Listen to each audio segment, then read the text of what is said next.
as the title suggests, in today's video I'm going to be talking about my new tattoo. I'm so excited. I've been waiting for a new tattoo for over a year. So it's this one, so it's sort of a shoulder, upper arm. I didn't really know what to call it. So I'm going to be talking about why this design, about the pain, price, and the aftercare. So how did I get to this design? Well, obviously I needed a unicorn theme. Well, I didn't really need a unicorn theme, but because I like unicorns, they somehow popped up. So I always wait till the moment when I really know that I want the tattoo, because I'm kind of an impulsive person. So if I want something, I need to get it there and then. So if I'm thinking about it too much, or I'm not too sure whether I want it, whether I like it, I'll just leave it. That's why it took me over a year, or just about a year, to get a new tattoo, to figure out what I actually wanted. So my previous tattoo was a unicorn head, and my arm doesn't bend that way. there, right, there you go. So that was my previous tattoo. It wasn't in the same studio as this one, by a different artist. The last tattoo that I spoke about was my chest tattoo, which is still not finished, so I'm just going to leave that alone. And I need to find the fun stuff to finish that one first. So let's get back to this one. So how I sort of decided for this design, I'm sort of a split personality as it is. So I like all the unicorn and pink and purple and sparkly shade, but on the other side I really like skulls as well. So the combination of both was like an ideal idea. So I follow Kerry, who did this tattoo. I follow her on Instagram, and she was posting some design, and she posted this origami unicorn with like a watercolour, and I've been thinking about watercolour tattoos for quite some time. I just didn't really know what tattoo to get. So she posted this one, but I think I was a bit too late. So she posted it, and I saw the pose like 2 days later. So I messaged her, but obviously the design was already gone. So then I thought, I had this picture of a skull with a unicorn horn saved in my phone for ages and ages and ages, but it used to be, I saved it somewhere, well, I don't know, from Google or whatever, and it used to be like a watercolour, colourful neon colours, like sort of splattered around the skull, but for some weird reason I made it into black and white and saved it like that. So I was like, maybe if I send this to Kerry, she'll be able to do something for me. So obviously I messaged her, and she was like, oh, I'll draw something up for you, blah blah blah. 2 days later, this design was done, and I was like, wow. So that was literally 2 weeks ago Saturday. So I messaged her, I was like, I know it's a bit of a short notice, but are you available today? She wasn't. So I had to wait another week. So just went to the studio. It's INKIN Tattoos in Oldham. That was done by Kerry. My previous one was done by Shauna. I love that studio. It's just, everybody's so funny, and I just like going there. And I mean, I like going there. I've been there twice, but you know what I mean. So yeah, so I've arrived. Obviously I had to pay the deposit. I think it was £20. She's only an apprentice, so it was at the discounted rate as well. So the whole tattoo took about just over 3 hours, I think.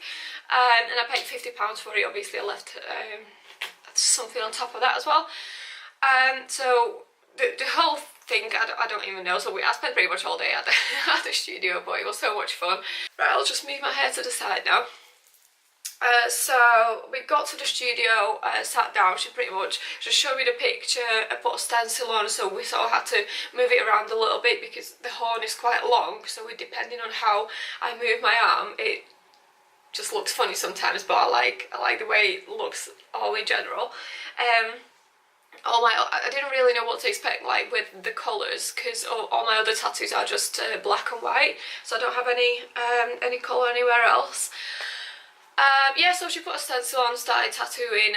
Pain wise, it wasn't painful, I want to say, at all. So the outlines, people usually say the outlines hurt the most, but to me it didn't. So I was just sat there, like, obviously they're stabbing you multiple times per second, so obviously you will feel it. It's just like like a cat scratches, or you can obviously feel a vibration from the machine and all that stuff. And people usually ask me here because it's on your shoulder and very close to the collarbone, so the tip of the horn, whether people usually think that hurts the most, but I think that was actually the least painful part. Obviously you can hear like the vibration goes through your bone and all that stuff, so if you don't like that feeling, then it would probably be a bit uncomfortable for you.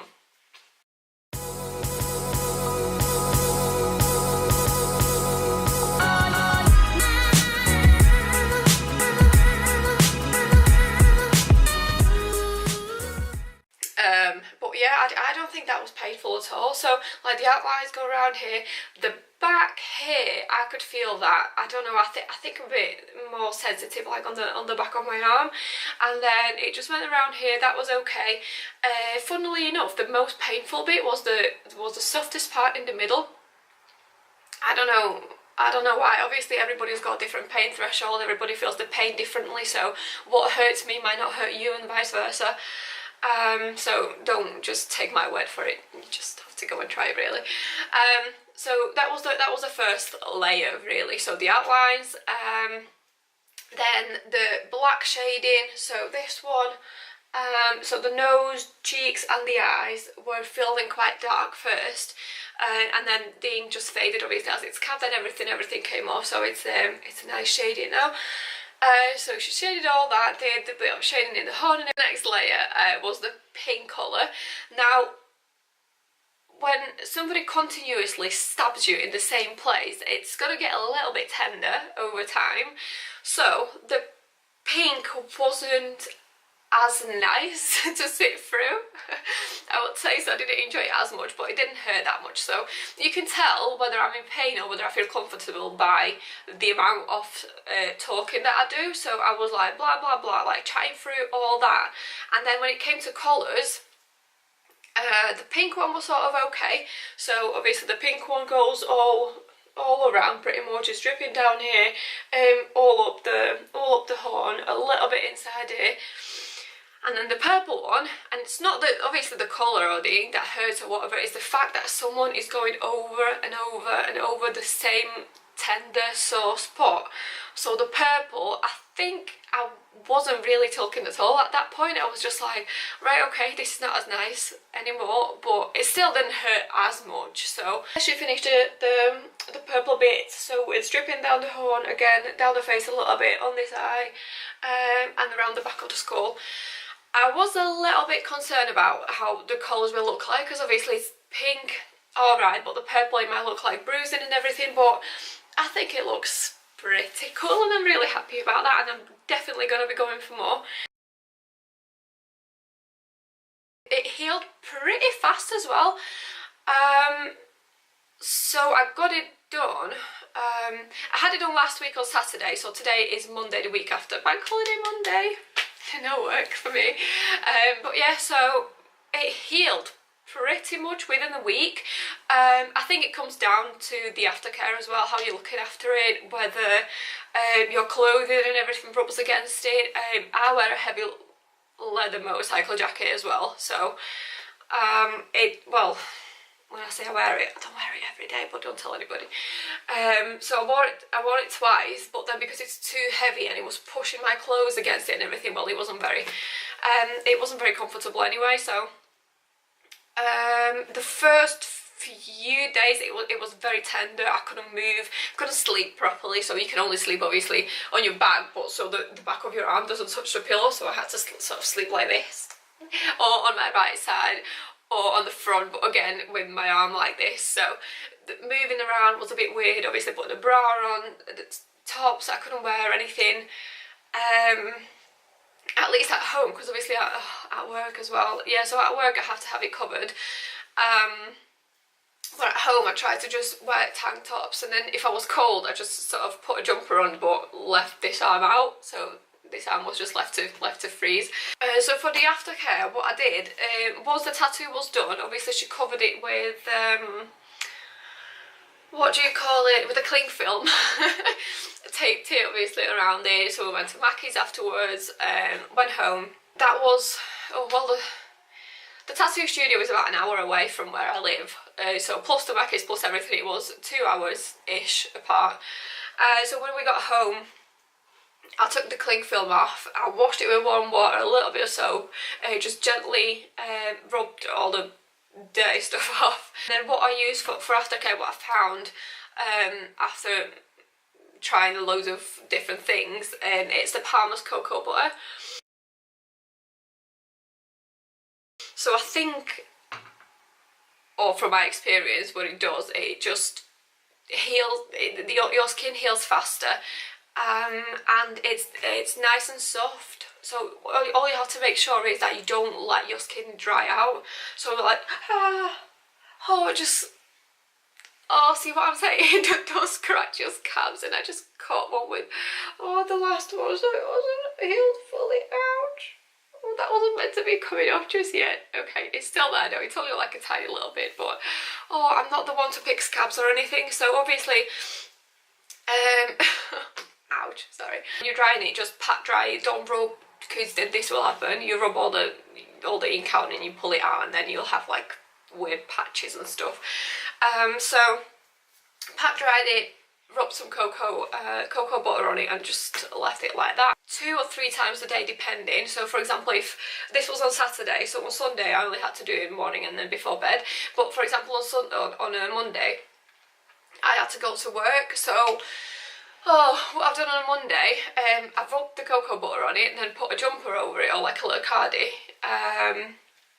over it, and I put the leather jacket over. So by the time, the ride to work is only about 20 minutes, so by the time I got to work, the jump, or the cardigan, sort of like the sleeve, stuck to it and soaked all the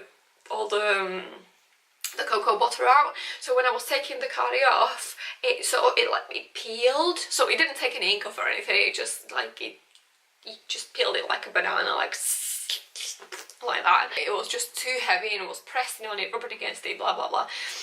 Didn't like it, so didn't wear the jacket afterwards all week. It took about 2 days to sort of start scabbing. It bruised so bad, so it went all around it. My arm was so sore. I was literally googling like blood poisoning and stuff like that. Like, can you get blood poisoning from getting tattooed and stuff like that? I've never had any problems with tattoos. I knew it was just sore and my body was sort of in a shock or whatever, but I was literally googling blood poisoning and stuff like that because I was so scared. But then when I eventually looked in the mirror, I just saw literally the bruise went all around the tattoo. It was like yellow and green and brown in the middle and stuff like that. So I was like, well, okay, that's beautiful. So that went down maybe day 4, day 5, and then when it dries and it starts scabbing, and I'll put a picture here where my skin started peeling off, so I looked like I had leprosy, like literally like everything just started coming up at the same time. This is, I think, what the cocoa butter is good for as well, because it heals differently with when I rub that in as opposed to like other products that I used to use. So I think it just heals much better and much faster with that. Make sure when it starts scabbing it will itch like crazy. I'm not the one to pick scabs, I just let them heal, so I don't feel the need to like, oh my god, I've got a scab there, so I need to pull the skin or pull the scab off. But just don't, because it will just, you won't be happy after the tattoo is healed, because it will leave like nasty either scars, or like the ink won't be as nice as on other parts, so you'll have to get it touched up. Yeah, so I think it's healed pretty nice. I still have like little patches of skin coming off. Obviously this little scab that I scratched a minute ago, not intentionally, and it hurt. Ouch. So I'm definitely not going to be doing that. There's a little bit of skin up here, and that's it. And I'm already planning my next tattoo, so it is true when people say that once you get one, you'll just keep going. When it comes to my parents, I don't know if I mentioned it in my last tattoo video, but my parents aren't really fans of tattoos or piercings. Speaking of piercings, look who's back. My bottom lip piercing I went yesterday, but that's another story, because I had it done 3 times and it wasn't the best experience of my life, but it's back in there. My mum or dad or nobody from my immediate family really commented on it. So, except my auntie, she's always happy for anything that I get, whether it's like stabbed in my mouth or stabbed in my shoulder, she's always happy for me. When it comes to work, my work is quite laid back. When it comes to tattoos, however, because I work in an office, so we don't come to direct contact with customers. However, I do interviews sometimes, so I like to cover them. So I have to, when it's warm, and if I wore a shirt or like a blouse with no sleeves or something like a vest up or whatever, I would have to put a jacket on, or what do you call it? Is it a jacket? Like a blazer. Or not, something to cover majority of my tattoos. Obviously on the chest I try to wear shirts that close up to the top, or at least over here, so people, I don't know, I don't know why is that still a thing, but yeah. So I think that's pretty much it. Shout out to INKIN Tattoo in Oldham. I really like them, so thank you very much to Kerry as well for doing this amazing piece. And I think I already have another tattoo in mind, but I just have to make sure that is something something I want. And for today's video, thank you very much for watching. Give it a thumbs up if you liked it, and I will see you in the next video. See you later, bye!